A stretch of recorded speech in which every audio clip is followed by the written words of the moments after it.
Hey, what's crack-a-lack Neekz of the world? It's Cronoxf coming at you from Pearl Highlands, and we just finished watching 1917. So my expectations going into this movie was that it was gonna be your typical war movie. The trailers made it look like they were gonna be focusing on two characters as they try to deliver this message to a battalion that is gonna attack the Germans in 1917. So this is World War One, and their job is to deliver this message to tell that battalion to stop the attack because they were walking into a trap. And there are some like little snippets, like mini documentaries before the movie came out that showed how the movie was shot, and it seemed pretty interesting. So I was gonna go in to this movie with like a 6.5. It looked a little interesting, and just the way it was shot makes it really interesting. So yeah, so on to the review. 1917 is an interesting movie, to say the least. So before I said the movie was shot in a unique way. The unique way is that it was shot as a continuous shot type movie. So they did all their shots in like one take, and like there's no cuts. So the camera basically follows the characters around as the characters are running. And so in the mini documentary you get to see that like the cameraman has to, like, the camera's on a dolly and it's rolling as the character's running, and then as the characters jump over things, the cameraman has to grab the camera and then jump over the thing with the characters and continue running. And so this whole movie looks like one continuous shot. There are points in the movie where like the characters go unconscious and like the movie cuts, but as a whole it's like it's made to look like it's one continuous shot, and like you're traveling through with these characters like they are actually traveling. So it's a really unique movie. It makes the feel of the movie interesting. It's kind of like you're playing a video game, like, and you're watching your character move through the world, and then it also gives that like an eerie feeling, like you just like you don't know what's gonna happen, like because you're following the characters. You don't get like this expansive shot, like these wide shots of the world. So you're seeing basically kind of what the characters are seeing, and it gives you this eerie feeling, especially when in like the sections where it's dark. Like they don't light the room when it's dark. Like if it's dark, it's dark, and like the only light that you get is any light that comes from either outside or like a character turning on a flashlight, or explosions or fire. So that's your only light source. So you're actually, when the characters go into complete darkness, you go into complete darkness too. So there are sections of the movie where it's just pitch black and you can't see anything, and so it gives the movie this eerie feeling, like you don't know what's gonna happen. It's almost horror-like in a sense, which makes it a really unique movie that you probably aren't gonna see anywhere. I mean, the only movie that comes close to something like this is probably Revenant, which was kind of shot in a similar way. It's not one continuous shot, but like the way they filmed that movie kind of plays into the same way this movie plays into. So Revenant is probably the closest you're gonna get to a movie shot like this. But yeah, outside of that, the story was kind of lacking. I mean, it's really basic. You know, the guys had to deliver this message to stop this attack, and that's basically the point of the whole movie. Like, there's no overarching like drama or character building. You don't ever really get to know any of these characters, and that kind of makes it hard to be attached to them. Although you spending that much time with them kind of builds that connection for you, but you never really get to know who these characters are, except for some exposition that they give in the beginning and like at some point in the movie.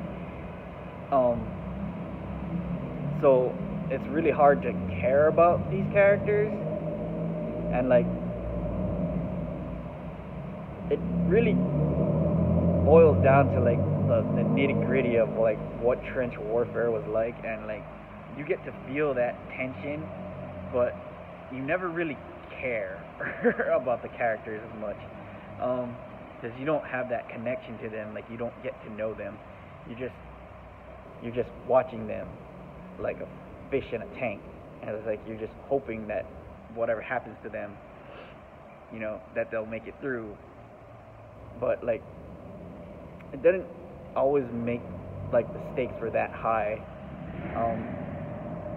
Like you see the battle starting, because well, this is in the trailer, but you see the battle starting, and like he's like running through the battle trying to deliver the message to get them to stop, because they're walking right into a trap. And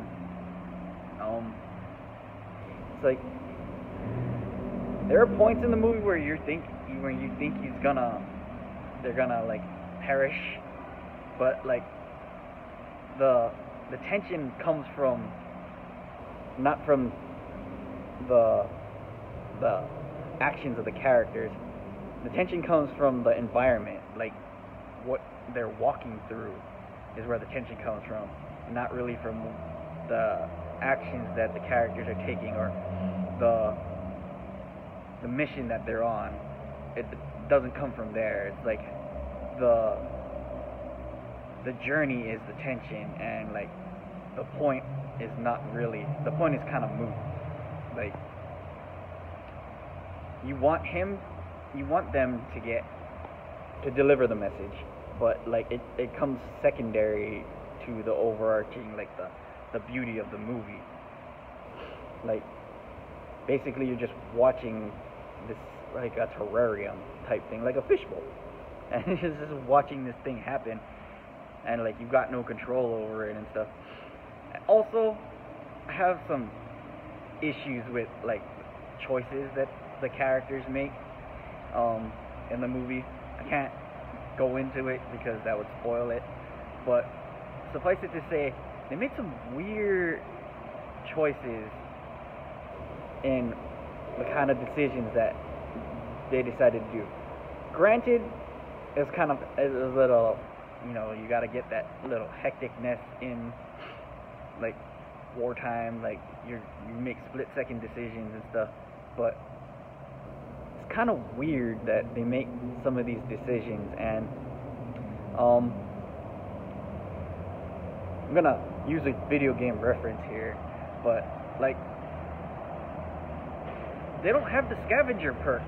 It's like this guy is like running through like piles of dead bodies and stuff, and it's like he doesn't have a lot of supplies, and yet he doesn't really pick up anything on the way. Like at one point he gives away all his food, but like it never shows him grabbing more. And like there's all these dead bodies everywhere. It's like there's like munition stuff. He loses his weapons at one point, and like he doesn't actually pick one up later, which doesn't make any sense to me.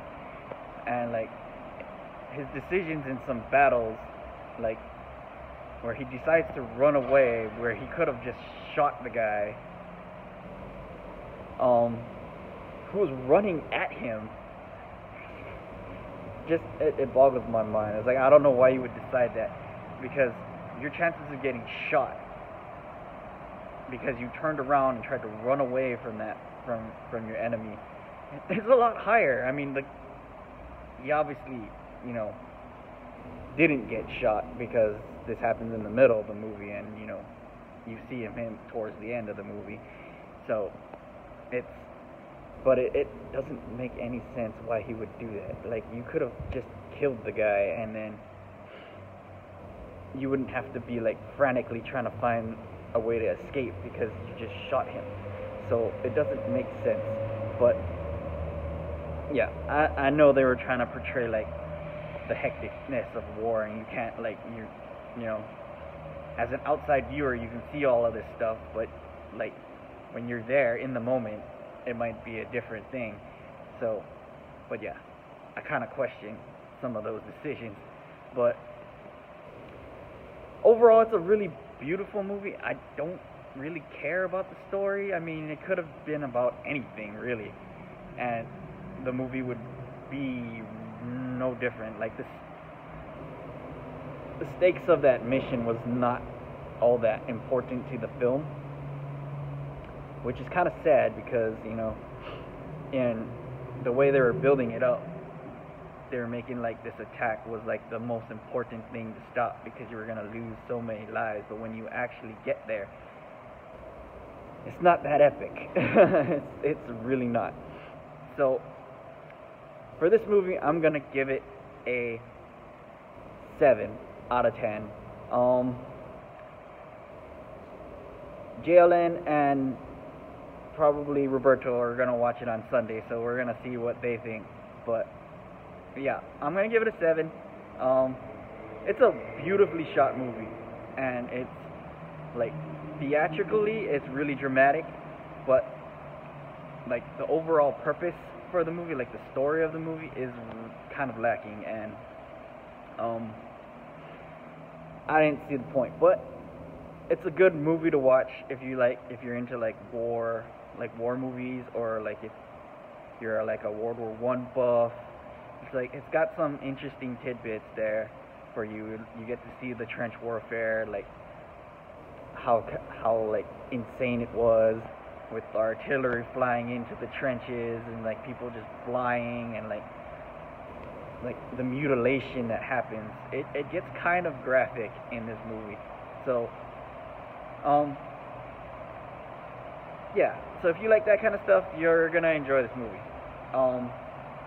I don't think it will be part of my top 10, but JLN really likes like these old war films, so it might be in his. So check back next time. I'm not sure what we're gonna watch next week, but we're gonna watch something. So until then, this is Cronoxf for Nerds of the Square Table. Peace out.